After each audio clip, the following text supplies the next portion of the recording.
I wrote an intro because I didn't know if I was supposed to introduce Andy. So, and I like every shit I take to have its time. So, I'll read it because I want Andy to hear it. Andy Cohen grew up in St. Louis with dreams of moving to New York City and living a life saturated in pop culture. He moved to New York City and began interning at CBS News, clutching the Warhol Diaries and little by little, making his dreams come true. Author of the Andy Cohen Diaries, a deep look at a shallow year, please welcome author, host, producer, raconteur, and professional liver of life, Andy Cohen. Thank you. Isn't that good? Thank you. So I had this revelation on the vape pen at Howard Stern's birthday party, and what I realized, I'm a huge Howard Stern show fan, and you are, and you're so good on that show, and yes. And I realized as I was sitting there, and it was, the night for me was more exciting than kind of the Golden Globes or any big Hollywood event. I just thought it was incredible, and you were there, and it was amazing. And I realized, wow, if there's a show out there that I would want to align mine with, Watch What Happens Live, it would be the Howard Stern Show. And I think that the model is there because the housewives are my whack pack, and they are my bread and butter, and they're 2 nights a week, and we go heavy, and we go strong, and we go crazy. And then the other 3 nights a week, we have Sarah Silverman or Meryl Streep or Cher or whoever else. It's so true. I mean, Yeah. because the thing about the whack pack for Howard and for you is that there are these fringe people that only use, like, through you, we see how they're special and amazing and fascinating and interesting. But you truly care for them. It's not, you know, and Yes. the only difference is, like, your whack pack is extremely wealthy. Yes. It's like Howard's is Yes. basically living on Nothing. Yeah. Yes, Doritos. And one thing I noticed was the book ends, and you're every day towards the end, you're worried about Joan Rivers, and she's in, and it actually 3 days after the book ends, she passed away. She passed away, yeah. And I know you had something planned with her. Yes, it's weird how much Joan came up in the summer. I was developing a show with she and a buddy of mine, Michael Rourke.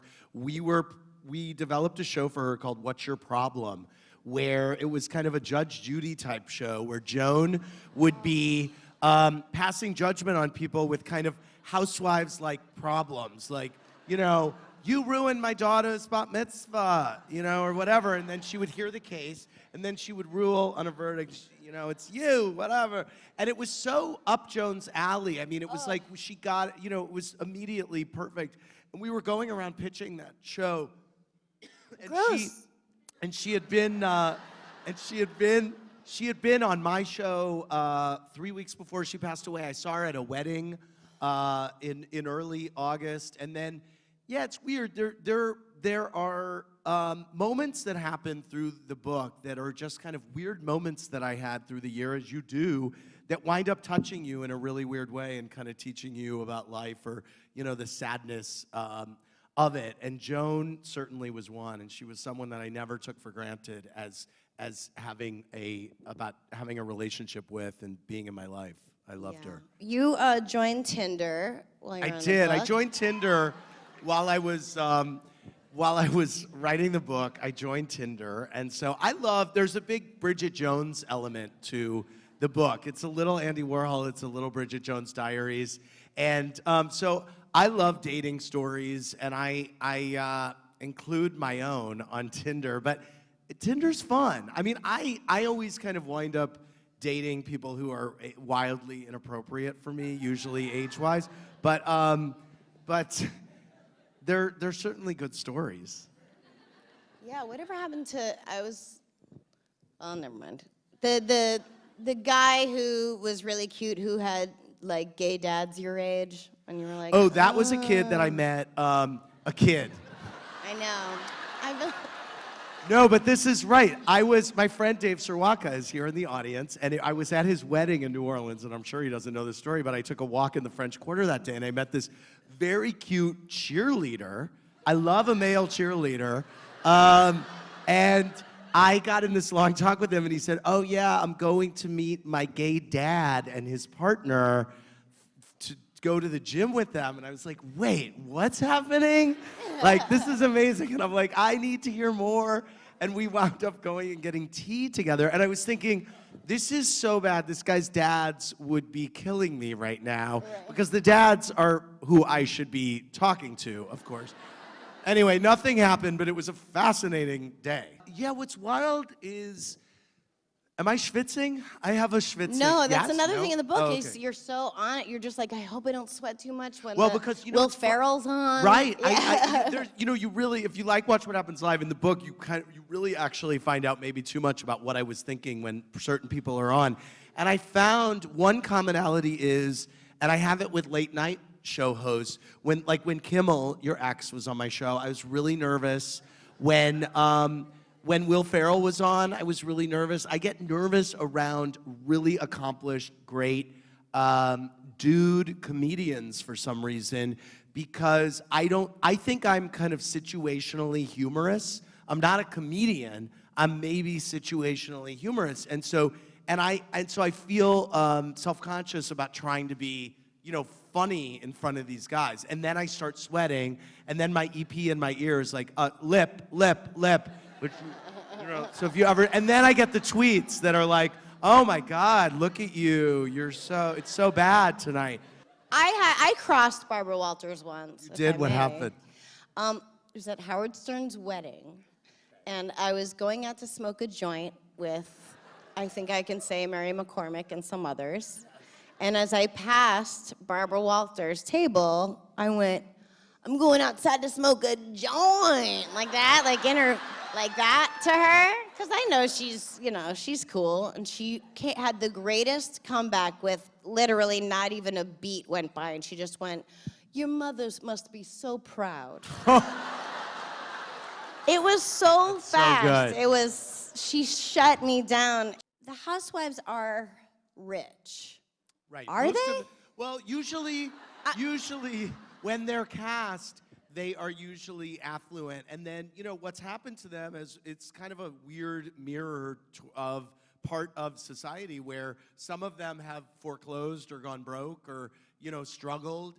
And so I think you've seen them go up and down. I think OC is the one that's kind of had the most kind of eviction notice and it's bizarre because it's like, this is how the other half lives, and they are rich, but then there's all this bankruptcy and jail. Is that just because a lot of rich people go through that and we're seeing it? Or is it because it's there's very common doing among rich something people. to them? Very common among rich people. I don't know. Yes. And yes.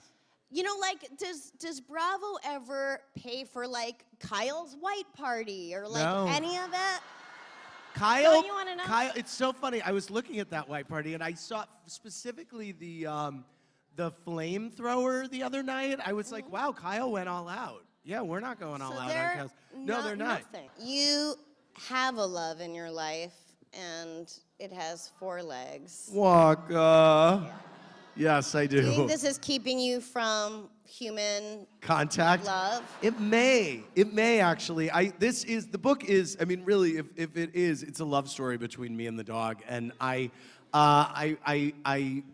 got him about 6 weeks into writing the book, and it was one of those things where I go to meet him after I had seen his picture. It's like Tinder. It's like Dinder. Tinder for dogs. Dinder. And I had seen his picture online, and then we went to have our date. And I brought with me my ex-boyfriend, and I met Wacha, and I just thought, I was like, oh no, this dog is too big, and he's too sheddy, and he's licking me, and he's popping a boner all the time. And I was like, there's only one boner in this house, And so I was like, it's too much. And my ex said, I know exactly what you're doing right now. You are running from commitment. And I go, I don't think I'm taking him. I can't take this dog. And he goes, no, you are taking this dog. And he made me take him. And that night, I was like, I love you. This is it. We turned on the Cardinal game because they were in the playoffs. And because I'm so butch. And Wacha And the dog had to pee, I guess, and he went and he got his leash and he brought it over to me, and I was like, oh my God, you're trying to make this work.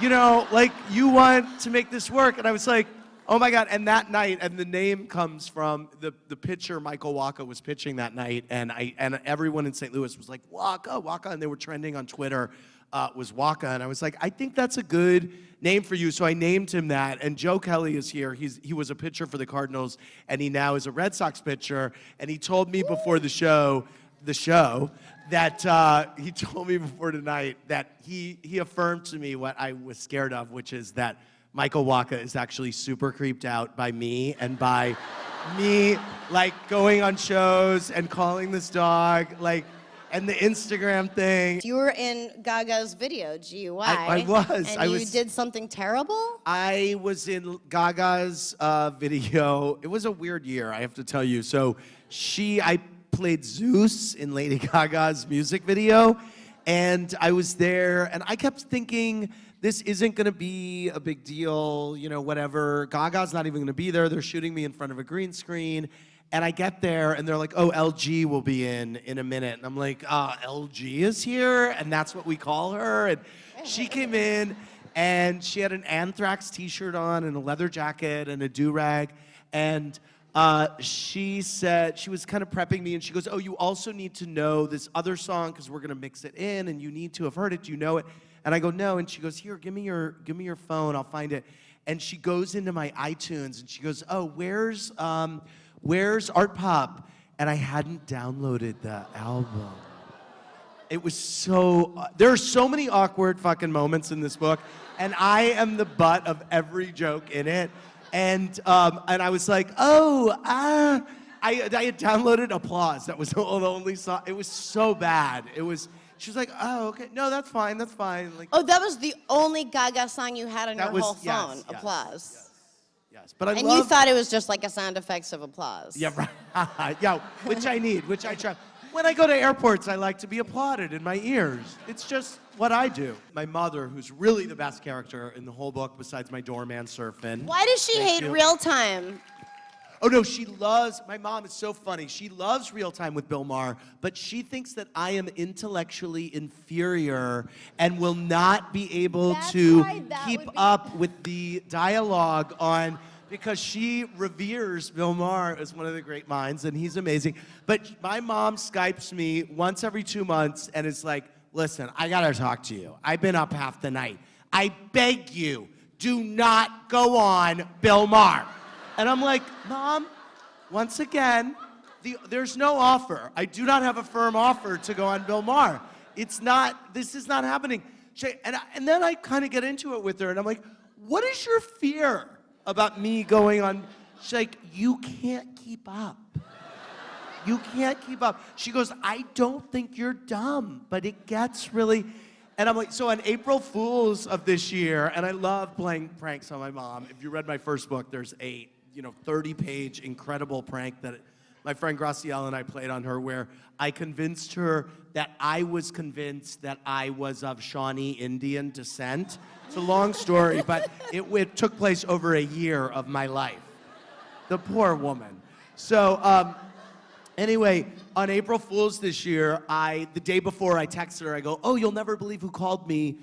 Let's talk tomorrow. And she's like, great. So the next day, she Skypes me, which is our mode of communication. And she goes, so who came out? Who came out? Because she always thinks someone came out. If that's my news, it's like, who's gay? I told you they were gay. She's ready. And so I go, no one came out. Guess what? I'm going on Bill Maher. She's like, no!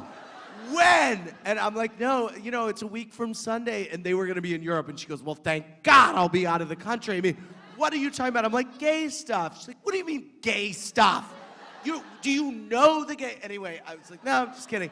But the button of that story is that we were at that wedding this summer, and Joan Rivers was there. We got a great open mic with Joan, which I write about in the book. And I said, and my mom goes, can I ask you a question? Do you think that he should go on Bill Maher? And Joan said, she's like, it's really tough.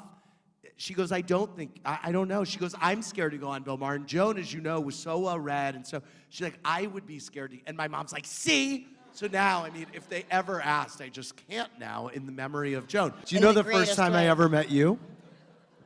The first time I met you, it was so quick. It was at the Webby Awards, which were at Cipriani downtown. Oh. And I went outside for a second to look on my phone probably. And you were there and you said, do you want to, you gave me your roach. And you went back inside, and I was like, she is the coolest person. I'm so giving. I gave you what I was going to throw away. Yes. One man's trash is another's treasure. I mean, I'm a stern believer of that. Yes. So many boyfriends have been that. But, Hey, Andy, welcome to Los Angeles. Sarah, nice to see you. My name is Steve. So of all the male Bravolebrities, which one would you shag, which one would you marry, and which one would you kill? And no pleading the fifth. Okay. Okay. Thank you, sir. Great question. Great question. I would marry Derek, Frederick's husband. I would steal him from Frederick. I would shag Apollo. I forgive. You have to go to jail for that. Conjugal. That's fine. I like a jailhouse moment. And who would I kill? The problem is Simon! Simon? I say Simon, because he was so Sarah aggressive. took my kill. And he's not. Thank you very much. Thank you, Steve. Thank you. Are you Jewish? No, I'm not. No? Do you have any Jewish in you? No, but I'm sure Andy would like some German in him. But you what? Would you like some German in you?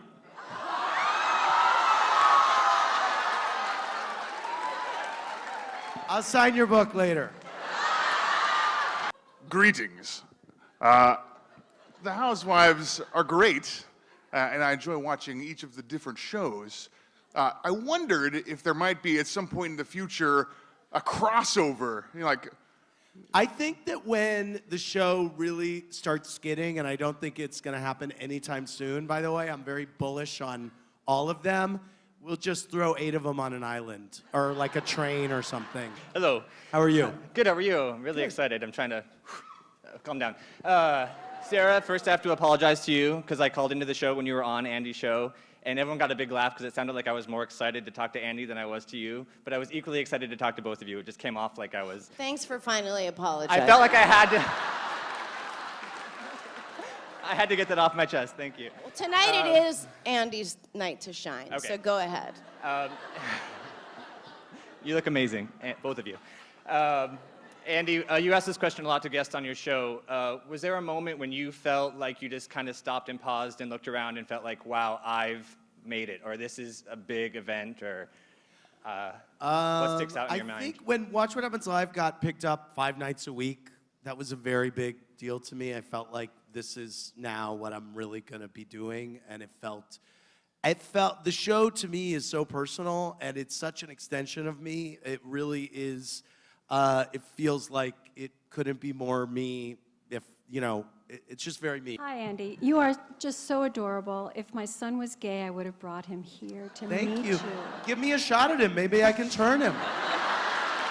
Well, he is a gingy. He's a ginge? He is. You know I love a ginge. I know you do. And Sarah, you're so smart and amazing. Just love you. Why can't I your son?